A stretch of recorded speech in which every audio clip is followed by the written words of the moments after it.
I'm Ben DuPont, co-founder and current board chair of Code Wilmington, and I run a small private equity firm is part of my day job. And I'm here interviewing Desa Burton, who's an incredible human being, and also the head of Code Wilmington. Thanks for joining us, Desa. Oh, thank you so much, Ben. This is going to be exciting. It's been fabulous joining Code Wilmington in October 2019 and being the executive director of such a fabulous team and such a fabulous training program. Well, maybe we got a lot to cover and a lot to get to because your background is fascinating as a former naval former surface warfare officer. I don't exactly know what that is, but you're not somebody I ever want to make angry. That's for sure. So I'm eager to learn about that. But let's get to Zip Code first. Maybe you could talk a little bit about what Zip Code Wilmington does and what its mission is. Sure. Zip Code Wilmington is a nonprofit coding training program that is located right in the heart of Wilmington, Delaware. It's called Zip Code Wilmington for a reason. It is really here to help build the economy of the region. Its mission is to help build the economy of the region one coder at a time. Since 2015, we've been training folks that have little to no coding experience or technical background to become software developers and data engineers. And now we have 450 graduates, 75% of which have stayed here in the region. But they're at all types of companies in great jobs, with great careers. I mean, we're talking about companies like JP Morgan Chase, M&T Bank, Wilmington Trust, CSC. We have folks that have gone on to Google, to Tesla, to SAP, to Accenture, to all types of different companies. And we're just so proud of the work that's been done and the work that they have done and the careers that they have gained. You guys are changing lives. And the thing that gets me in the chest, and I tear up like I'm good at hiding it, but I tear up almost every time I go to Zip Code. It's just when I hear these stories, maybe you could highlight some of the examples of, IHOP cooks that quadruple their salary and junkyard managers and former waiters and waitresses and receptionists. Maybe you could talk a little bit about who are the students. Zip coders come from all different types of backgrounds. We have had folks who were in customer service, truck drivers. We've had folks who were baristas. Some of our students were homeless when they came to us. Some of our students were homemakers. We're talking about a wide breadth of folks from various industries, but they all have one desire, and that is they want to get into the tech field. They want to have these tech careers, and they're willing to go to great lengths to do it. We've had, for example, we had a young lady who was from Puerto Rico. After Hurricane Maria, she was the sole breadwinner for her family. And her job was a cashier at Kmart. She had to ride a bicycle 30 minutes both ways to get to Kmart just to keep food on the table for her family. She heard from some relatives in the United States about Zip Code Wilmington. Although she had never spent one night away from home prior to that, she was willing to take the trip from Puerto Rico to the United States to interview at Zip Code Wilmington. She got into the program, and then when she finished the program, she was able to move on into an exceptional career, and she is still coming in and helping out new cohorts as they come in. And she's just one example. I mean, we have a gentleman who came to us from Georgia. In fact, he traveled here from Georgia. He had started out after high school in a computer science program in a college. And within the first semester, his professor told him, "You're not going to be able to cut it. You can't do it." And unfortunately, he listened to that gentleman. And so he went on sort of a round the world spree of doing all types of different jobs. He was a personal trainer. He was valeting cars. He became a nurse, a CRN. He was doing all types of jobs, but it never fulfilled the thing that he wanted to do, and that was computer science. Well, he heard about Zip Code. He took a chance. He came up to Wilmington. He applied. He got in. And even though he will tell you, he got in, he didn't have much money to do it. He didn't have much money in his pocket when he was here. He lived in an apartment where there were roaches and things like that. But he said it was just worth it to him to get that job, to get that career. And when he graduated, he started with Guru in Philadelphia. And within 2 years of being there, became a manager, and in 2019 was identified as one of the most influential technologists in Philadelphia. So these things These things happen for folks who have talent, but not opportunity. And we're here to make that happen. As a nonprofit, we are here for the success of our students. We are here to make sure that they have an opportunity to realize these dreams. And it's just a wonderful thing to be able to do. I mean, I guess the humbling thing is that talent is evenly spread around the world, right? But opportunity is not. And you need organizations and people to step up to help level that playing field. Can you talk a little bit about why zip code is different? There are a lot of places you can learn to code. We can talk a little bit about why zip code is different, maybe what the economic model is, how much does it cost? Sure. So there's a couple of things that I would say makes zip code different. And that is, one, it's a nonprofit. The success of our students is our success. So when a student comes to zip code, we're not just giving you training and saying good luck at the very end. No, we're in it with you. So that's all embedded into the business model of zip code, which was developed by you. And so that's a wonderful thing. I'm so glad you did it. But the business model of zip code is this. Students come in and they pay a portion of their tuition up front. When they receive the training and receive a job that uses the skills where they received were for the training they received, then zip code is paid back the remainder of the tuition, either by the student paying back the remainder if they are hired by a non-corporate partner, or a corporate partner paying back the remainder of that tuition on behalf of the student. So we have really close connections with our corporate partners, and they are very much invested and recognize the value of bringing in these students. Because it costs $15,000 for us to train a student, students get a discount if they have to pay back their remainder. So they're paying $6,000 up front, and that corporate partner is paying $9,000 on the other end. Corporate partners recognize finding talent like this at that price is just not possible. And so they are invested in this program and making sure that this opportunity is available. In addition, our corporate partners have a partnership with us, right? So this is not just zip code in a vacuum deciding what we're going to teach the students. This is corporations saying, this is what I need from someone on day one, and we train to that. So it's almost like having their own training program that we operate, and we bring in students and train them to take on these positions. So they appreciate that relationship, and we meet with them on a regular basis, and they are actually able to participate in the training program itself through meet the expert sessions, mentoring, tutoring, and so they develop relationships. And with the number of students that we have now in the region that have graduated from our program, many of them work at the companies that are our corporate partners. So it's often that our alumni come in and sort of check out the next cohort to see who's there so they can bring in the new talent to their companies.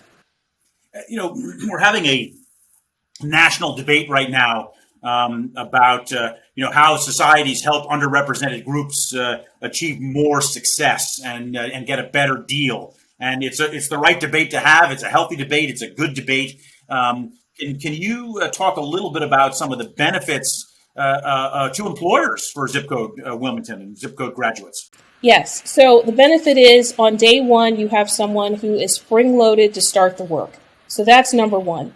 You have a trusted product that comes in and can fulfill the mission that you have for your workers, right? So that's the number one thing. But the other thing is this. Zip Code Wilmington, by lowering the barrier of entry into getting into tech, has been able to attract a very diverse group of people. Over our 6-year period, we've had traditionally 30% African American Latino representation in our zip code cohorts. We've had 30% over average representation of women in our cohorts. It's not, a surprising thing to see half of a cohort at Zip Code Wilmington of women and men. And that's just unheard of in the industry. Let's compare that to Google. Let's compare that to Facebook, where they have 10% African American Latino representation in tech. So that's a benefit as well. So companies that are looking at having diverse teams can come to Zip Code, and they find that there are a number of folks that are ready to come on board. And then also, this is we have a track record of success at this point. With 450 graduates, with the relationship that we have with our partners, with the reputation we've developed within our industry, companies can come to us and know that they can be assured that the person that's coming in to fulfill that role, they have the training that is so desired in this industry, but they also know that there's been a track record of success. Can you talk? And this is maybe a two-part question. You've had this great program in Java. You've recently launched, recently, I guess 2 years ago, a data analytics program. Can you detail a little bit about those, and then talk about some of the differences between upskilling and reskilling talent? Absolutely. So when Zip Code Wilmington was developed, Code.org was predicting that there was going to be about 1 million job deficit between the jobs that software development jobs that were out there and the number of students coming out of four-year institutions. 1 million jobs were going to go unfilled. And the co-founders, yourself, saw that even in Wilmington, these companies were poaching the same people from each other. The demand for tech was super high, and we didn't have a way of filling it. Even now, by 2029, the demand for software developers is going to be up 22%. In the next 10 years, it's going to be up 31% for data scientists. This is just, these are current numbers that we're talking about here. Let's compare that to average occupations. The average occupation, the demand is going up 4%. So you can see that this is a really high demand. And so what we've done is created a software development program that teaches folks Java as well as other programming languages, so they can go into companies and be able to sit down, like I said, on the first day and add value. Data science is super important. I mean, we've all seen that through COVID-19. You can't turn on the news or hear a report about, where the numbers are going up or down. It all comes from data. It all comes from analyzing the data and being able to make predictions based upon that data so we can provide the best information to the community. Companies are using this information. They use it every day in order to sell you products, in order to offer things to you, in order to decide where they're going to put their next company, where they're going to open the next business. They're looking at data and analyzing it, and that is the way to stay ahead of the curve. So data science and software programming is not going anywhere. In fact, the demand is higher than it was when we started Zip Code. Wow. One of the things that excites me so much about the work you guys do, you, Lassie, Chris, and the team at Zip Code, is you have such a track record for success. And you place, I think, more than 90% of your graduates in jobs, I think, that pay 3x what they were earning 90 days earlier, which is something like, but maybe you can elaborate on that, make sure I'm using the right numbers. And then also talk a little bit about how hard the school is to get into. I mean, it's a very selective school, right? It is a very selective school. So pre-COVID, we were running at about 85% placement of students within 6 months of graduation. Now, post-COVID, obviously, the economic recession has touched us all, but we're still able to place 61% of students within 6 months, even during the worst time during the pandemic. We still had students being interviewed and picked up and onboarded remotely. And because they were learning in a remote environment, we transitioned to 100% remote training in March of 2019. They were learning in teams in a remote environment, so they were able to onboard and join teams as well. And so we've had a track record of success pre-COVID and even now post-COVID. In fact, our latest graduating class that finished in January 2021, I can proudly tell you that within 3 months of them graduating, we now have 71% of them hired within the 12 weeks at an average salary of $72,000. Now let's think about this. Starting salaries for zip coders average is about $25,000, $26,000. But a lot of folks come in with much less. We're talking maybe $10,000, $15,000 a year. So you're right. People come out of this program, that 12-week immersive program, and they may have doubled, tripled, or quadrupled their income within 3 months.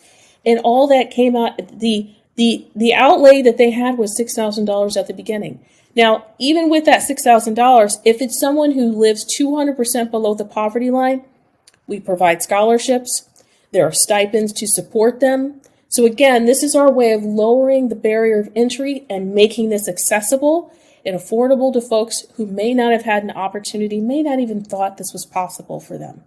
And military service members are able to come through zip code through vet tech. We're vet tech certified. In fact, we were one of the first organizations, training programs in Delaware to get certified with vet tech. So military folks can come in with a stipend, and as well as having their tuition paid for by the military. What kind of programs would Zip Code offer high schoolers, and how do we get more high schoolers engaged in coding?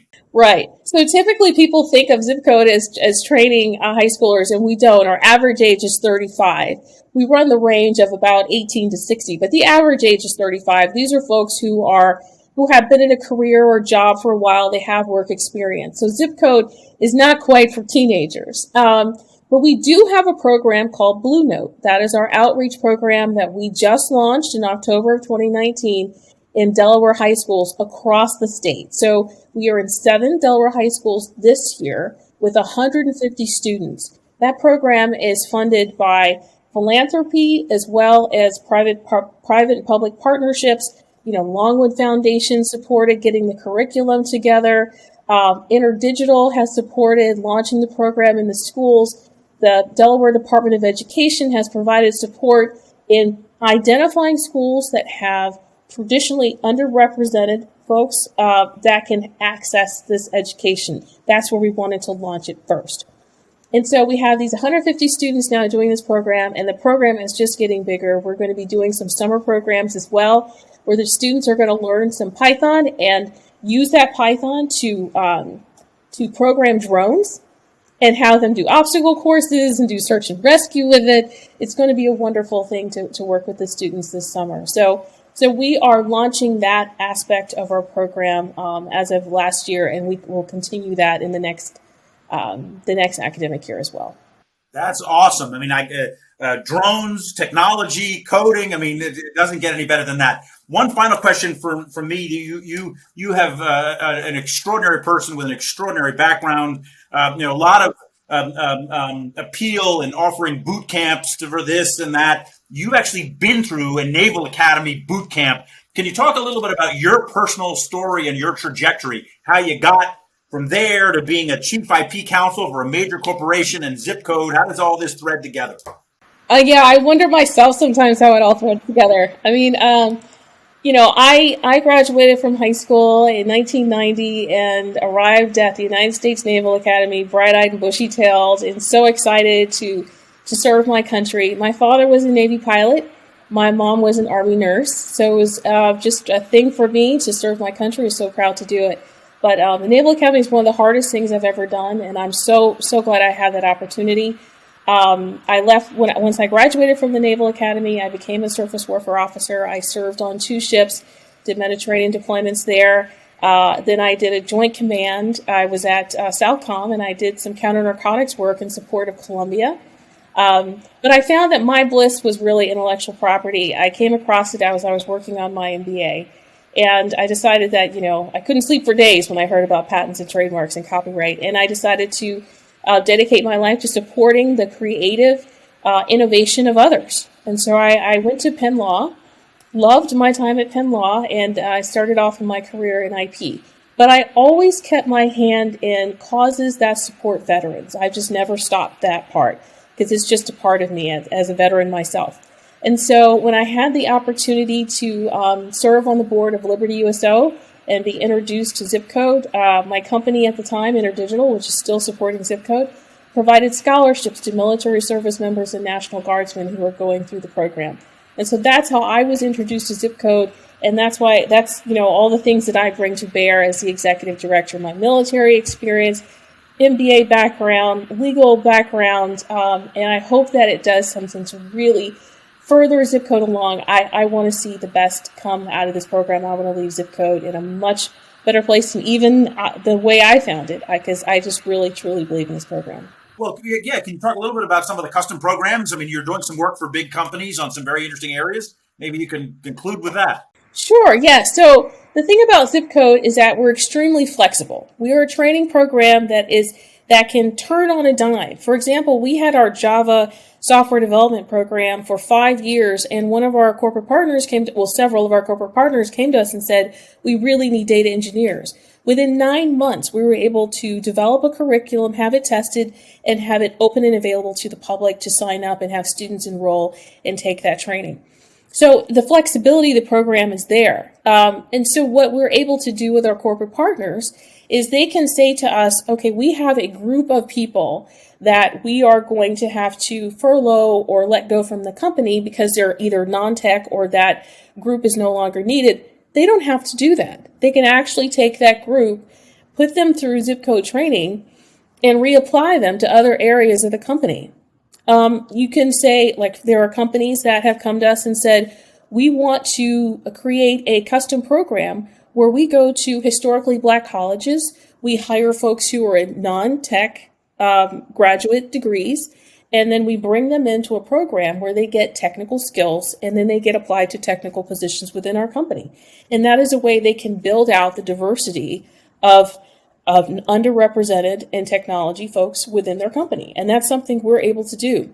So we provide that service to our corporate partners and being able to upskill and reskill folks. Some of our corporate partners even send us, for each cohort, maybe 2 or 3 people can come through. And that's actually become quite a wonderful thing for the companies to offer to their employees. From what we've heard is that when they offer programs like this, they become very competitive. And the employees are all thinking, oh, wow, I get to go to zip code. And the company actually pays for their employee to go to zip code. So it's a very competitive process. And they send us folks that come through our program. And then they are brought back into the company and put in a tech role. And this gives them an opportunity within the company for a company to show loyalty to its employees and give an employee an opportunity to move up, right? To double their salary, to become more of an asset to the company in a different way. So it's a great thing to be able to offer. We want to do more of it. So if there are companies out there that are looking and thinking about this, they should just reach out to us and we can come up with a custom program. Again, extremely flexible. We can turn things around and build out a program that works for them. Awesome. And when does the next cohort start? Applications are open for the summer cohort? Well, we closed applications for our June cohort. Our June cohort will be the next one that starts, and we'll be reopening applications on May 3rd for our October cohort. So we're in the final process right now, final interviews for the June cohort. We're very excited about bringing the next group in. And we're also excited about the last 4 weeks of the current cohort, and they're very excited. We've already had corporate partners asking us for resumes because they want to see who's coming out. So if there are companies out there looking for tech talent, let me tell you, we have some great folks coming out in about 4 weeks, and we have new people starting in June.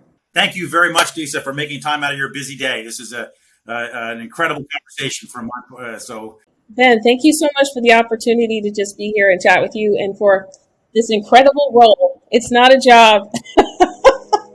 This is so much fun. This is not a job.